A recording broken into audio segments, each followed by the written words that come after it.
welcome back to my YouTube channel. I hope you're all doing very, very, very well. I'm currently in London because tomorrow we have our London show of the Chronically online tour, and I'm so excited and also so nervous because we have done we've done a lot of shows so far in the US. You know, we did those first batch of shows and the crowd has been loving it and the Americans are so fun. And I'm like, oh my God, what if the Brits don't love it as much as the Americans? So I'm super nervous for tomorrow. So in my next video, I'll update you with how the show goes. Anyways, I'm so excited, and it is tomorrow. So if anyone wants to get tickets, everything is linked down below. The show is tomorrow on Sunday, and then we go straight into our next leg in the US where we do Nashville, Philly, Washington, DC, Boston, Minneapolis, Detroit, Chicago again, because you guys sold out the first Chicago show and I can't wait to go back to that venue. Orlando, Houston, Atlanta, Phoenix, Vegas, oh my God, San Diego, and San Francisco. Everything will be linked down below, and also my Patreon is linked down below if you want to go and support. There's a bunch of extra videos over there. Okay, we got to get into this. I know a lot of people have been tagging me on it. So Rosanna Pansino has responded to everything that has been going on with Tana Mongeau and Trisha Paytas, and we know that Rosanna had made a video on her Ridiculous podcast where she called out Tana Mongeau and she also called out Trisha Paytas for, oh, look at the little piece of hair just going back and forth, and it didn't come across good. And I made an entire video on it, and I went through my emotions on it and how I felt, and it wasn't great. It was not a good video. It shouldn't have been made. I felt that there was a lot of misdirection of emotions. I felt that bringing Trisha into it felt very, very, very weird. And then Trisha responded, and, you know, Trisha was like crying in her response. It was like a full thing. And then we now have this. I haven't watched this yet. This came out last night. I know a lot of people have been tagging me. I wanted to watch it for the first time with you and kind of go through how we're feeling on it. And I do like that she posted this on the same channel that the video is posted on, because normally when people get called out for something or they address it, they'll normally address it on a different platform. I could list off a bunch of people who've done that. So I like that she's addressed it on her podcast channel. And let's get to it. So it's called A Message to Trish and My Issue with Tana Mongeau. So judging from this title, I can only assume that she's probably going to apologize to Trisha and probably double down on Tana. So let's hope we get a little bit more context on it, because again, her video felt a little bit random. Can you hear that? The room next door are like fighting. Girls, come in here and let's do it on camera. All right, let's get to it. She looks cute. Hey, little rebels. Welcome back to... Little rebels? Oh my God, did she say that? Hey, little rebel. Oh my goodness. Ridiculous. I just got in last night from the plane. We were traveling. We were on a fundraising trip, raising money for people who have been affected by the LA fires. They were pretty tough this year, and it was just an amazing trip. It was with Drew Brees' charity. But for this episode, it's just going to be me. It's cozy. We're sitting in the chairs today, drinking tea, and I'm hanging out with the dogs. So for everyone listening to this podcast, if you hear snoring, it's just my bulldogs. I just really wanted to... It's her asleep. This is AI. talk about some things that have been going on. I think it's important to start with this. I believe Tana when she said that a guy said something inappropriate to her on set, like he sexually harassed her on the set of Escape the Night. When she told me on set, I fully had her back and I've said, I'm so sorry that happened to you and you should tell Joey. What he said to Tana was wrong, and him waiting until she was alone to say it is very telling that he... Okay, so we're immediately opening up with... I don't think she said she's sorry, but I mean, in terms of like a statement, I guess, about Tana. No, this is... I've seen enough of these videos that I know how this is going to play. So we're only a minute in. So it seems that she's going to get this out of the way first, which is really good. It's good for someone to open one of these videos with the most important things, which is this. But we have 22 minutes left. So I fear the rest is probably going to be a little bit more on her issues with Tana. Clearly the title is called My Issue with Tana Mongeau. But this is very rare that in one of these videos we will see someone kind of address the main issues head on first of all. And that's what she's doing here, which, I mean, that is what you would ask for in terms of something like this. I am fearful of the next 22 minutes, though. He knew that what he was doing was wrong. I'm proud of Tana for speaking up. She told me, she told Joey later that day on set, like, no one deserves to be treated like that, especially on set. Everyone deserves to feel safe in a working environment. I fully support her for calling out his disgusting behavior. On my previous podcast, I said that I continue to choose to support her, even though she's mocked me. Unfortunately, I know firsthand how scary it can be to be sexually harassed on set. I've been in those positions, and I'm sorry that if my criticism about other things that Tana said overshadowed that fact. Like, I should have done a better job of being clear of keeping those two things apart. Like, me criticizing and fact checking the other things that she was saying on the podcast was in no way intended to claim that she was lying about being sexually harassed. The reason that I spoke out about this is because I felt Tana was associating many innocent people with the very harmful actions of one individual. Her claims that the entire crew were like old, creepy men is just harmful because the crew was a mix of men and women whose livelihoods depend on their reputation. And Tana is in a position of privilege. And to use that privilege to spread lies about hardworking people just to make her podcast more interesting comes off as very problematic to me. For example, what she said about the wardrobe team. She was saying that they made her wear this outfit. They put her. Okay. I do have one issue with this. And the issue is, first of all, I think everything she's saying here is true. I want to get that out of the way first. I do also just want to, like, acknowledge, though, in Tana Mongeau's defense, whether it's morally correct or not, you're speaking to me, so morally incorrect. But Tana Mongeau is not known as someone who is, like, a to-the-point storyteller. You know what I mean? Like, Tana Mongeau is known for the way she tells stories is the way she tells stories on her podcast. Like, that is why she is so successful. So when Tana was talking about these things, as much as Ro doesn't want to acknowledge it, people didn't take it as seriously as what Ro did because they understand Tana Mongeau's content, right? That doesn't take away from the fact that it can be harmful. So I understand and agree with her point, but also to play devil's advocate, I can also see Tana's point for the way she told the story. And she's allowed to tell it in any way she wants to. We don't have to tell stories in a way that we deem will or will not affect other people if it is our platform. As problematic as that is for me to say. You know what I mean? People watch Tana because they like Tana. Why do they like Tana? The way she talks, the way she acts, the way she whatever. So that's also something to note here. I'm not saying Tana's in the right, and I'm not saying Ro's in the wrong. I'm just saying there's like this like middle ground with this. Her in this slutty outfit. Of course I'm dressed like a slut. I feel like this is always happening to me, where someone has me dressed like a slut, and it's fucking wintertime. And that was just not what happened.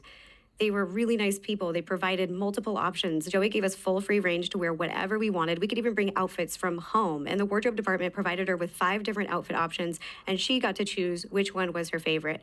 So by slandering and saying they forced her to wear this, well, they don't have a big platform to speak up for themselves. When this movie comes out and the credits roll, their names are public, and people are going to associate them with doing things that they didn't do, and that's not fair to them. That's Tana making up stories that could negatively impact their livelihood. Like, it's risking the potential of those people not getting hired in the future, and that is not okay. Some people listening didn't understand why I was so passionate about this, and it's because I know some of the crew personally, and they don't deserve to be lumped in like that. Words matter, and they have an effect on people, their reputations, and their livelihoods. I really want to emphasize that both of these things can be true. I think that it's wrong what happened to Tana. What that actor said and did to Tana is not okay. And I also think Tana slandering the entire crew and making up lies about them is not okay. The point I was trying...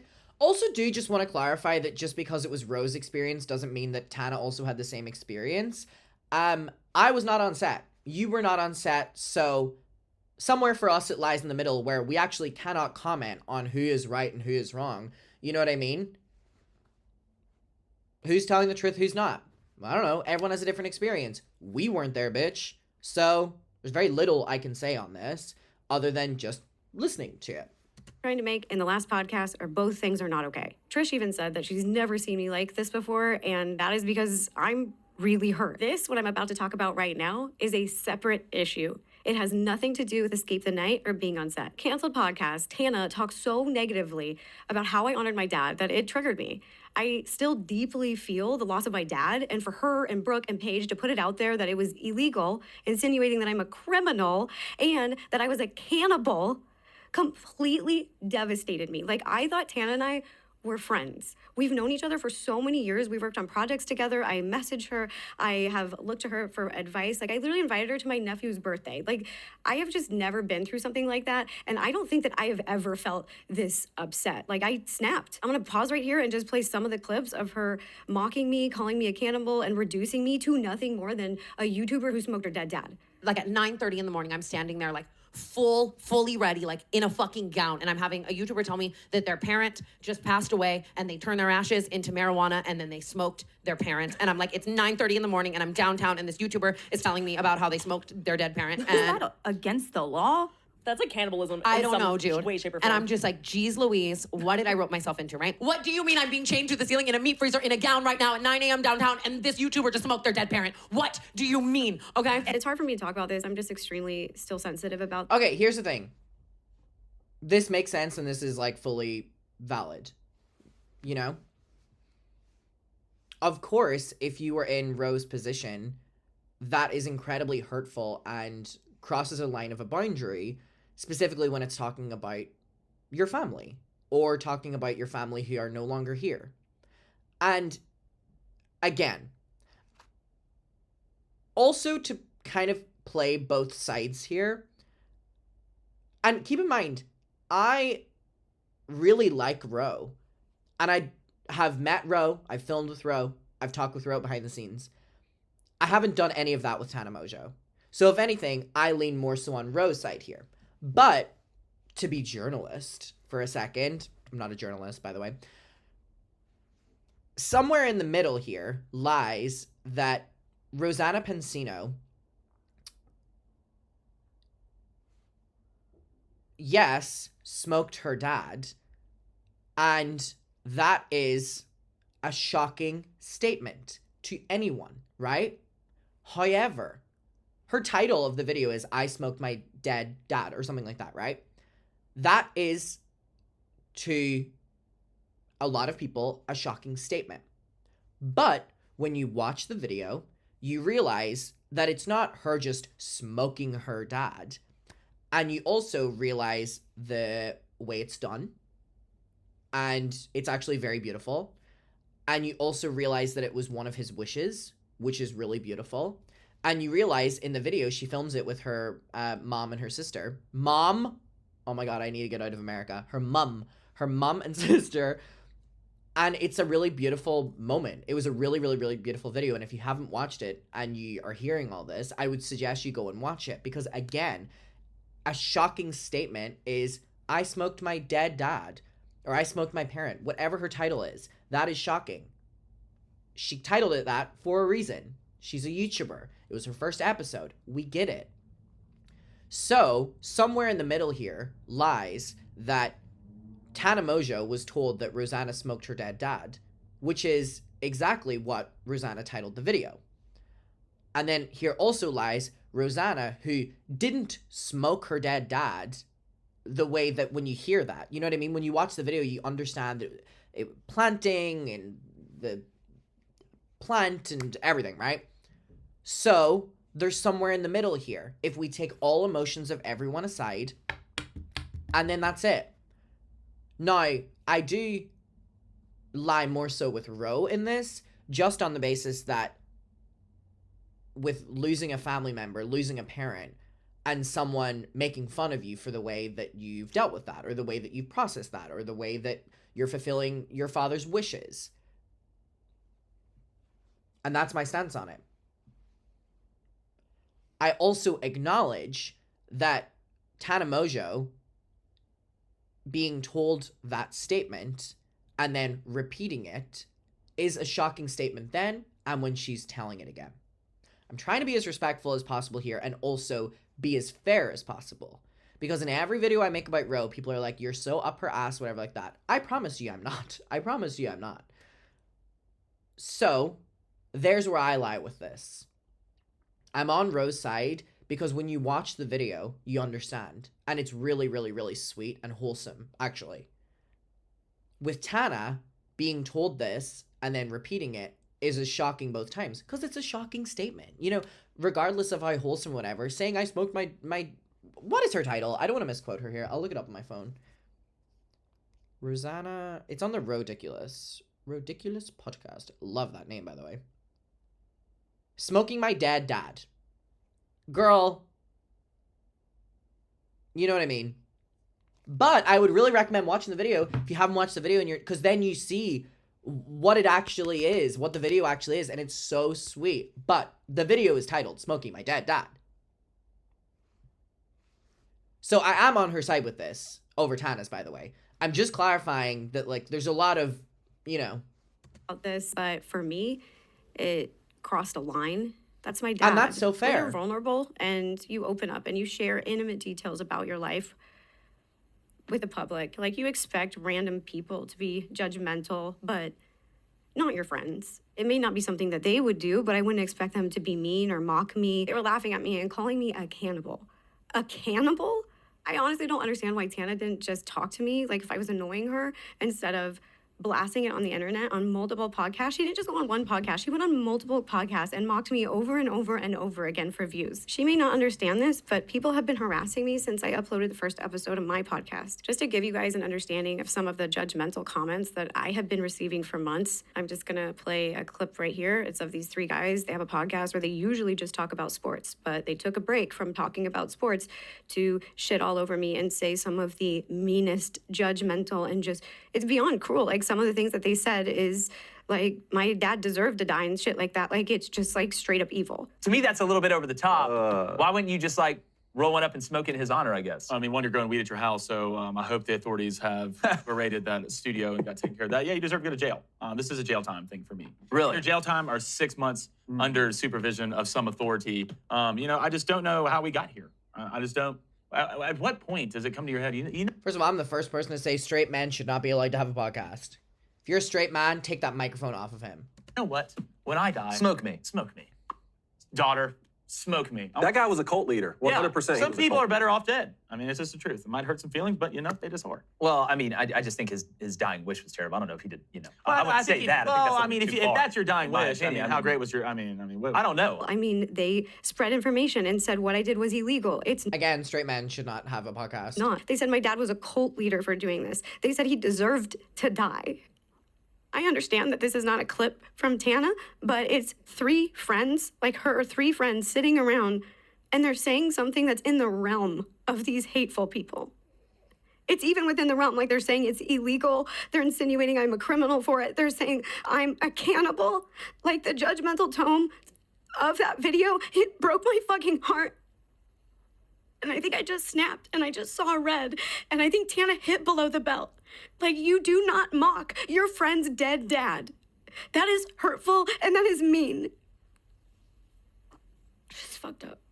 I shouldn't have anything to do with the Escape the Night story. She threw me in there as she was talking about her negative experiences on set, and I was a part of the negative experiences. Sorry, my dog is trying to find a seat.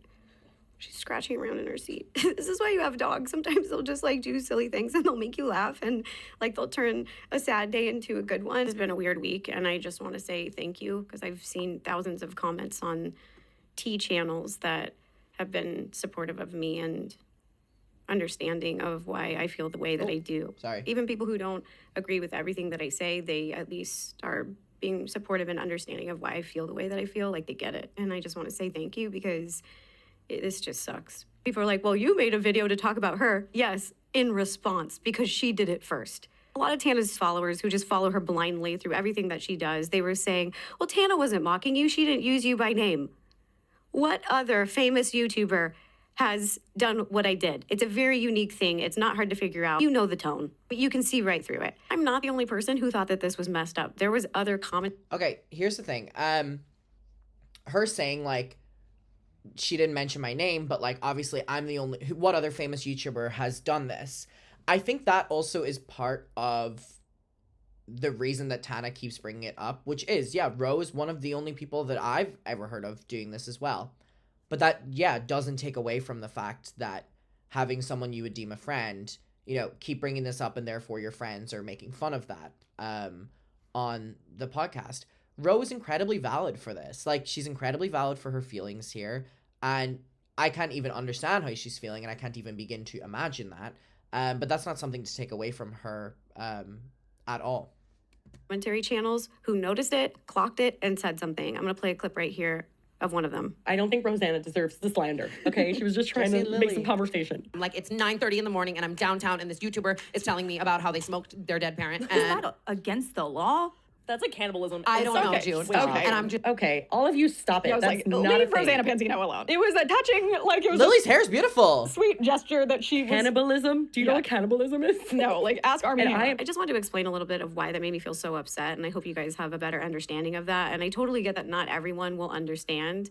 I actually agree with Trish. I just saw on her latest video that she posted that I don't want to make drama videos going back and forth and back and forth. Like, I reached out privately to Trish and apologized for anything that I said that upset her. I told her in my message that I thought she agreed with Tana about being illegal and a cannibal, and I thought they were sitting together and laughing and making fun of me on her podcast. I walk in and I love it's 9 a.m. downtown LA and I haven't slept for an hour and she's telling me about how she just and I podcast about this and then all the comments are like she's talking about never do that. She's lying and I'm like, why? Where do you people get off thinking that I would make that up? I have a text that says that. She texted me that's what she was doing. Yeah.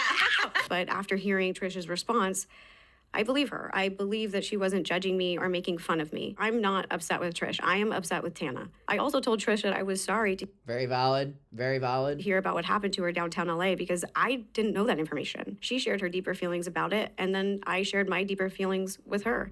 I expressed to her that I grew up in a very poor area with a very high crime rate. And this is something that's sensitive to me too because I was constantly talked down to and treated very poorly for much of my life because of it. So to hear people like Tana talk down about the people who live downtown, as in the rickets of LA, it just brought back a lot of hurt. You walk in and the production company is all men from like the rickets of Los Angeles. Tana was talking about them like they were less than. She was saying like, ew, gross, I have to work with people that are from the rickets of LA. Like, and it was just like very creepy. Like I just, the vibes with every interaction I had with every single person. A lot of people don't understand where I grew up and how I grew up because it's honestly something that I don't really want to think about. I've worked really hard to get to the place I am now in life, and I feel more comfortable opening up about my past. I have many stories about that, but a story that really hurts my heart is one time my sister and I were hanging out with some new friends, and someone asked my sister where she was from, and she answered them, and they went, ugh, turned around, turned their back to her, and just walked away. And that's how we were treated because of where we were born. My family didn't have a lot of money growing up. I grew up with Molly 2 blocks from the projects. If you walked out the front door of my house, my neighbor 2 houses down ran a chop shop. My neighbor 3 houses down on the corner were 2 neighborhood boys that we grew up with who one of them got involved in a gang and they were violently killed in the street. My other neighbor raised dogs, Rottweilers, to fight them, and one of them got loose. And when I got off the school bus in like elementary school with one of my friends, we were walking home from school, and one of the Rottweilers attacked her in our front yard. Blood everywhere. My dad had to run out and break it up, and the amount of violence and just shit that I've seen at such a young age and for such a long time. They have meth labs blowing up all the time. My high school even got shut down multiple times. Like we had a drill for when a meth lab would blow up down the street and we had to cancel sports practice because too many chemicals of drugs were in the air. Like this was a common thing at my school. One time at a friend's party, there was a drive-by in the house that I was in. But even though those communities have a lot of issues, they have a lot of good people. To hear someone in a privileged position dehumanize people from those communities, like where I grew up, it triggers me. Because it's not right. I've thought about it a lot, and I do understand that Tana or Trish may not want to go to a less than safe area. The thing that I'm not okay with is dehumanizing people who live there. Saying, I hate working on sets where the people, you know that they came from the rickets of LA, because that is not fair to people. There are so many good people that lived in my community and many other impoverished areas. That is not okay. Check your privilege. I'll end the podcast soon. This has gone on for a while, but I did watch Trisha's response to everything, and I could tell that she was really upset about the situation. And as I mentioned before, I wrote her a private apology because I really do care about her as a friend. My whole family genuinely loves her family, and I really hope that we can fix things. Also, watching the response, I love Moses. I really love Moses. I do disagree with some of what he said, like saying that Tana's stories are entertaining and not serious, just because when she's talking about something so serious like sexual harassment and then all the other things around it are exaggeration and lies, I think it just gets really messy, like messy's the water.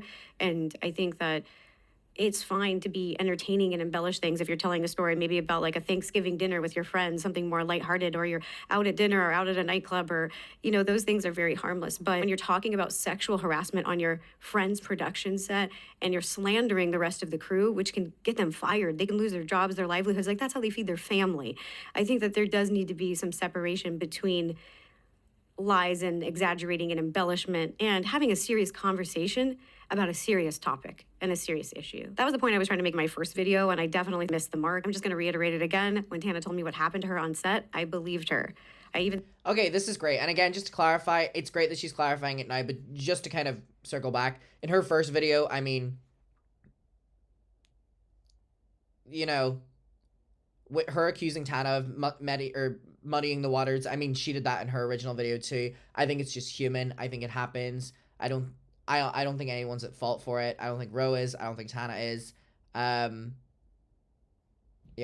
And said that in my original video, that I'm choosing to believe her, even though she said terrible things about me. Even though she's out there mocking my dead dad, I am still choosing to believe her. I am very much compartmentalizing these things, and I'm doing my best to do so. Quote Tana, 2 things can be true. I believe something terrible happened to Tana. I also know that she slandered an entire crew who were innocent. The last thing that I'm going to say before we end the podcast today is this is just a note to Oscar. I just want to thank him for bringing something to my attention.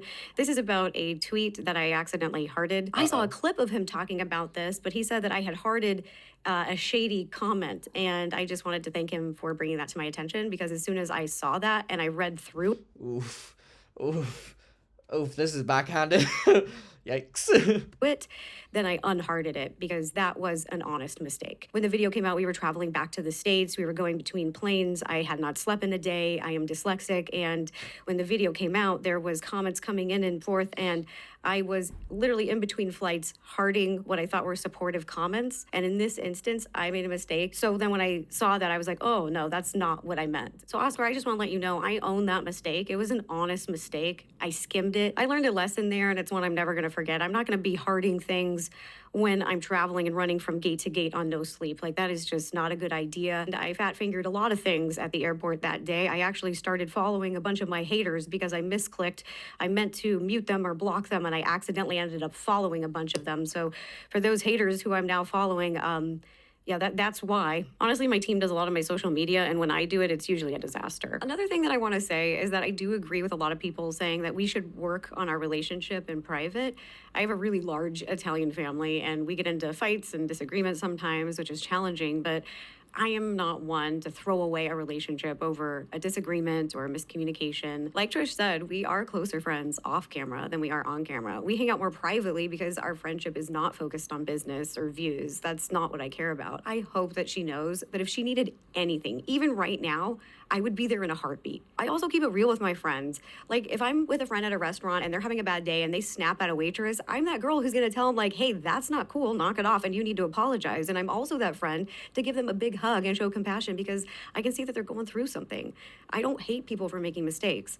I love my friends, but I don't allow them to mistreat people, and that's on all sides. Like, Trish in a response video asked, why do I need to insert myself? I spoke up about Tana slandering innocent crew members, just like I would stand up against a friend punching down at a waitress. Like, I am going to stand up for someone punching down on innocent crew members. I'm not going to stand for it. 2 wrongs don't make a right.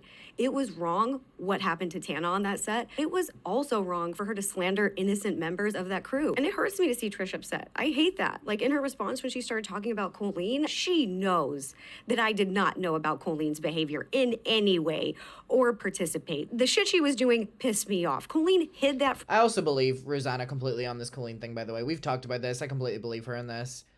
I think she's very honest. For me, because I am the friend who would say something and say that that's fucked up. Colleen lied to me by keeping her true character very private. And I so believe her on that. I really do so believe her on that. I do believe Rose is very honest. This whole thing sucks, and I really want Trish to know that I had no idea about her history with downtown LA. I just reacted to what I saw, how they were talking about downtown LA.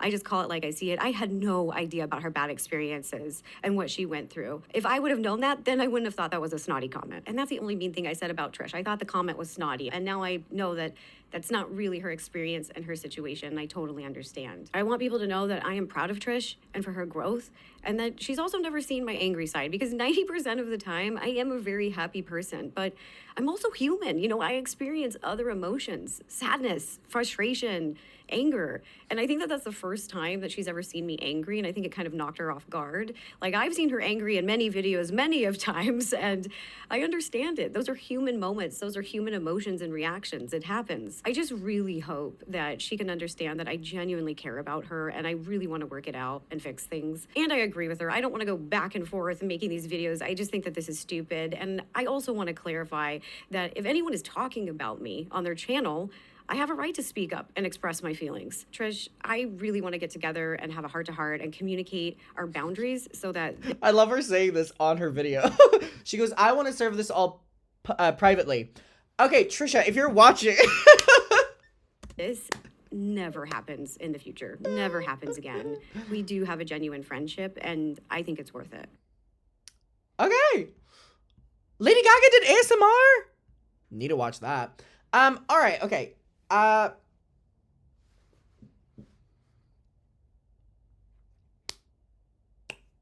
Let's talk. So, I can understand her tone of her original video now, her explaining her point of view with Tana.